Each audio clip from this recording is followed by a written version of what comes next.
UERJ Entrevista. Temas atuais comentados por professores e pesquisadores. Um espaço para reflexão sobre o nosso dia a dia. No UERJ Entrevista de hoje, falaremos sobre direitos humanos. Para nos ajudar a refletir sobre esse assunto, convidamos o diretor do Centro de Informação das Nações Unidas do Rio de Janeiro, Maurício Juliano. Mestre em Estudos Latino-Americanos pela Universidade de Cambridge e graduada em Filosofia, Política e Economia pela Universidade de Oxford, Maurício tem mais de 10 anos de experiência com informação pública e comunicação, adquirida no sistema ONU e externamente. Eu sou Eneida Leão e esse é o UERJ Entrevista. Maurício, obrigada por aceitar nosso convite. Muito obrigado a vocês. É um prazer estar aqui com vocês. Maurício, neste ano a Declaração Universal dos Direitos Humanos completa 70 anos. E a UERJ, inclusive, elegeu 2018 como o Ano dos Direitos Humanos. Explique-nos a importância desse documento e o que ele representa hoje. Bom, eu acho que a Declaração Universal dos Direitos Humanos é um documento para todos os tempos. É um documento que foi compilado justo depois do fim da Segunda Guerra Mundial, depois dos horrores do Holocausto. Mas é um documento que é aplicável em qualquer momento. Certamente, no transcurso da história, pode haver alguns direitos que não estavam colocados na declaração de forma específica, como, por exemplo, questões ligadas aos direitos ambientais, ou como, por exemplo, os direitos das pessoas com orientação ou identidades sexuais diferentes. Mas todos aqueles direitos estão colocados, mesmo se for implicitamente na declaração. Todos os países do mundo reunidos juntos, com determinação de nunca mais ver os horrores da Segunda Guerra Mundial ou do Holocausto, decidiram ter uma declaração que fosse realmente a base, o instrumento mais básico para garantizar direitos humanos para todos. E no mundo de hoje, a sua validade é a mesma. É um instrumento que forma a base para diferentes países incorporar os direitos humanos na Constituição Nacional, para diferentes organismos governamentais ou não governamentais trabalharem para os direitos humanos e também para a ONU seguir apoiando os direitos humanos no mundo. Temos agora muitas guerras civis no mundo, entre África e Oriente Médio sobretudo, situações de violência mesmo quando não for guerra civil, como na Birmânia, e também aqui no Brasil temos muita violência mesmo sem ter realmente uma guerra do ponto de vista jurídico. Temos violações dos direitos humanos das mulheres, das crianças, da pessoa com identidade ou orientação de gênero diferentes. Então, o trabalho para uma plena implementação dos direitos humanos é muito, muito longe. E estão também, obviamente, os direitos socioeconômicos, os direitos ambientais. E, portanto, a declaração eu acho que é mais relevante que em qualquer outro momento para poder seguir trabalhando para aqueles direitos. Com certeza. Maurício, no relatório Panorama Social da América Latina 2017, divulgado pela CEPAL, a Comissão Econômica para a América Latina e o Caribe, o Brasil, entre os 22 países analisados, lidera em concentração de riqueza em 1% da população mais rica, correspondendo a 27,8% da renda total do país. É possível pôr a declaração em prática com este cenário? Como você avalia a garantia dos direitos humanos no Brasil? Muito obrigado. É uma pergunta muito importante que tem realmente duas partes. Enquanto concerne avaliar os direitos humanos no Brasil, realmente isso não é o nosso papel como secretariado da ONU. Para isso temos o Conselho dos Direitos Humanos, que são todos os países do mundo, incluindo obviamente o Brasil.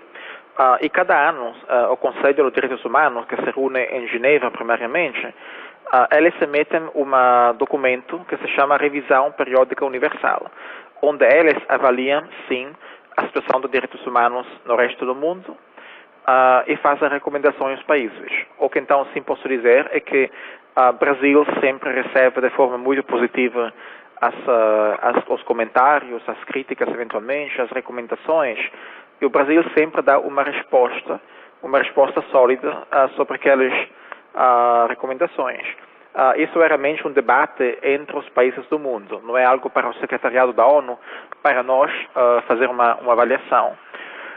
Enquanto concerne o feito que a riqueza está, em boa parte, concentrada nas pessoas mais ricas.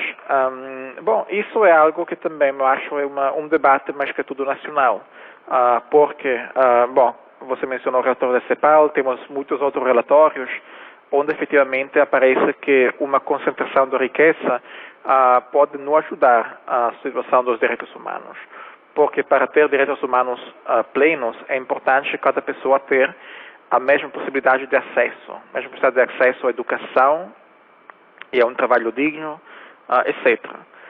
Mas como realmente não é específico fazer isso, isso é um debate realmente nacional que pertence aos brasileiros.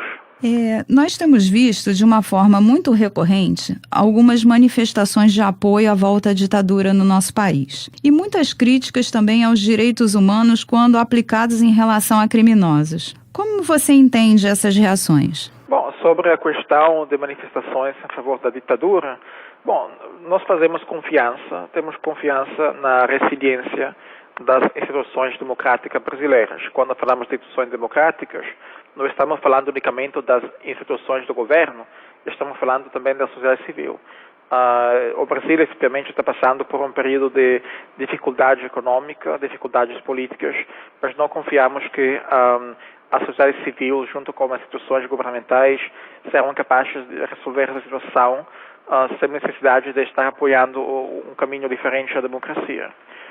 Enquanto concerne críticas aos direitos humanos aplicados em relação a criminosos, bom, os direitos humanos se aplicam a todos os seres humanos e se aplicam também aos criminosos. Não sei por qual razão muitos brasileiros, efetivamente, quando pensam em direitos humanos, pensam em direitos dos criminosos. Eu pensaria também nos direitos das mulheres, das crianças, dos indígenas, das pessoas da raça afrodescendente, direitos ambientais, direitos socioeconômicos, direito à saúde, direito à educação. Temos tantos direitos, mas é certo que sim, os criminosos também têm direito de não ser colocado numa prisão sem um processo justo, direitos, uma vez que estão na prisão, de ter condições humanitárias adequadas. Isso também faz parte dos direitos humanos. Sim, sem dúvida. Maurício, eu queria que você comentasse um pouco sobre todas as denúncias que a Marielle Franco fez e que culminaram, né, com o seu assassinato, e os comentários posteriores, como se aquilo fosse algo como um castigo por ela estar defendendo o bandido. Bom, realmente o assassinato da Marielle Franco é uma situação muito, muito triste. Nós, como Nações Unidas, já falamos sobre isso. O nosso alto comissário para direitos humanos em Genebra também falou sobre isso. Eu acho que ela foi uma excelente defensora dos direitos humanos, dos afrodescendentes, das mulheres, das populações com identidade ou preferência, orientação sexual diferentes, etc. O feito que ela defendia os direitos humanos de pessoas na prisão, bom, eu não sei de qual forma isso contribuiu para assassinato. Realmente não é algo que isso pertence às autoridades aqui brasileiras. Mas o que é certo é que ela fez um trabalho excelente como defensora dos direitos humanos. Ok. Eu queria que você comentasse um pouco sobre a sua experiência nos países em conflito. Você está na ONU desde 1996, correto? Bom, eu comecei a trabalhar com a ONU diretamente no ano 2000, mas foi só no ano 2005 que eu cheguei a ser funcionário, porque fiz também outras coisas. E efetivamente eu trabalhei até agora com a ONU em 14 países, a maioria deles sendo países em conflito ou em situação de pós-conflito.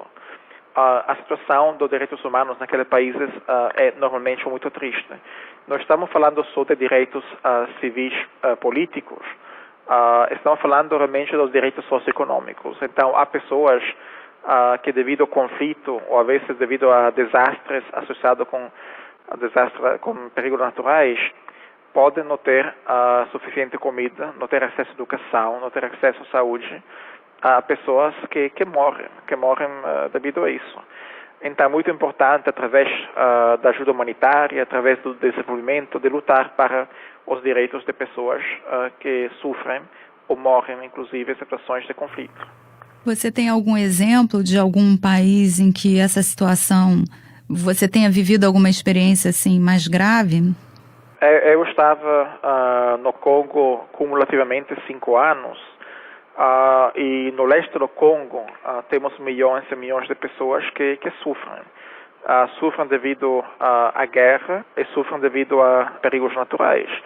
Isso, obviamente, numa situação de desenvolvimento precário, uma situação de pobreza muito vasta, mas onde, obviamente, um conflito causa que a pobreza seja ainda pior. Então, muitas pessoas não têm o necessário para sobreviver. Nem sabem se o dia seguinte podem ter comida, podem ter água limpa ou não. Nem sabem, em caso de ficar doente, como chegar a ver um médico e receber remédios.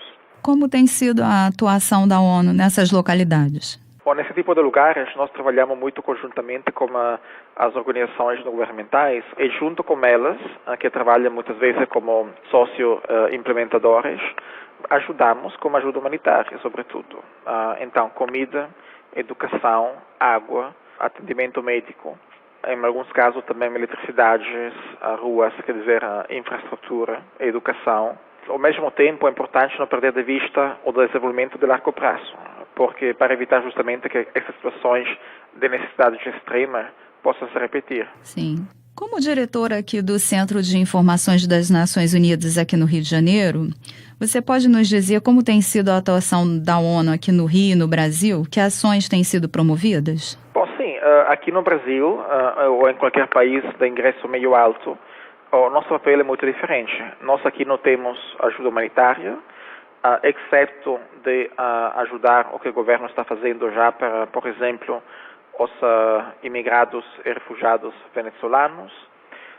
Aqui, o nosso papel é essencialmente acompanhar o governo no trabalho para conseguir a Agenda 2030, os objetivos para o desenvolvimento sustentável. Então, dia a dia, há diferentes agências do sistema ONU, a PNUD, Unicef, UNFPA, ONU Mulheres, trabalham apoiando o governo para conseguir melhores níveis de desenvolvimento sustentável, o qual, obviamente, é parte dos direitos humanos. Qual o maior desafio que você vê para o Brasil? Bom, antes de falar dos desafios, eu falaria de oportunidades. O Brasil é um país muito forte, com uma população maravilhosa, uma população realmente determinada para que o país seja um país livre e próspero. Um país com ordem e com progressos, né, como diz na bandeira. Obviamente, como qualquer país, um país que tem que enfrentar problemas sérios. Há um nível de pobreza muito importante no Brasil. Como em quase todos os países do mundo, há violações importantes dos direitos humanos. Mas acho que existe uma determinação das instituições e da sociedade civil brasileira para realmente seguir adiante com tudo isso. Ok, Maurício, para encerrar a nossa entrevista, eu gostaria que você explicasse aqui para os nossos ouvintes como tem sido essa parceria entre a ONU e a UERJ. A UERJ agora ela é membro, né, da ONU. Sim, a UERJ é parte de uma iniciativa que se chama United Nations Academic Impact, que é muito importante. Essas iniciativas visam a promover o conhecimento e o estudo de temáticas fundamentais para as Nações Unidas, fundamentais para o mundo, como direitos humanos, desenvolvimento, paz e segurança, etc. Então, realmente, para nós é um prazer poder estar associado com a UERJ para favorecer o conhecimento, o estudo desse tipo de temas. Ok, Maurício, muito obrigada por ter participado aqui do UERJ Entrevista. Ok, muito obrigado a você, então. Muito bom. Obrigado. Nós conversamos com o diretor do Centro de Informação das Nações Unidas do Rio de Janeiro, Maurício Juliano. Participe do UERJ Entrevista. Mande suas sugestões para o e-mail radioerj@gmail.com. UERJ Entrevista. Equipe técnica, Daniel Barros, Gleidson Augustos e Eduardo Sobral. Locução, Alfredo Fará. Produção, Rádio UERJ. Realização, Centro de Tecnologia Educacional. CTE-SR3.